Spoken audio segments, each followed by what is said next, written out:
প্রশান্ত মহাসাগরীয় অঞ্চলের দেশ কিরিবাতি সবার আগে বরণ করে নিয়েছে নতুন বছর ২০২৫ সালকে। এ খবর নিশ্চিত করেছে মার্কিন সংবাদ মাধ্যম সিএনএন।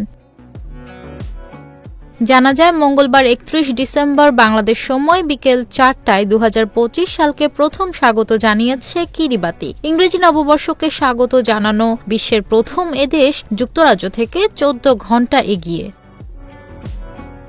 নিরীক্ষায় প্রশান্ত মহাসাগরের বিস্তৃত অঞ্চল জুড়ে ৩৩টি প্রবাল প্রাচীর নিয়ে গঠিত কিরিবাতি পূর্ব থেকে পশ্চিমে প্রায় ৪,০০০ কিলোমিটার এবং উত্তর থেকে দক্ষিণে ২,০০০ কিলোমিটারের বেশি বিস্তৃতি রয়েছে দেশটির। গ্রিনিচ মান সময় ১০টায় কিরিবাতি যখন ইংরেজি নববর্ষকে বরণ করছে, তখন সেখানকার আশেপাশে আরও ১০টি দেশ একই সময়ে বরণ করে নেয় নতুন বছরকে। কিরিবাতির পর নিউজিল্যান্ডের অকল্যান্ডও ১১টার সময় ২০২৫ সালকে স্বাগত জানিয়েছে। অকল্যান্ডের বিখ্যাত স্কাই টাওয়ারে আতশবাজির ঝলকানি আর হারবার সেতুতে জমজমাট আলোকসজ্জা প্রদর্শনীর মাধ্যমে নতুন বছরকে স্বাগত জানানো হয়।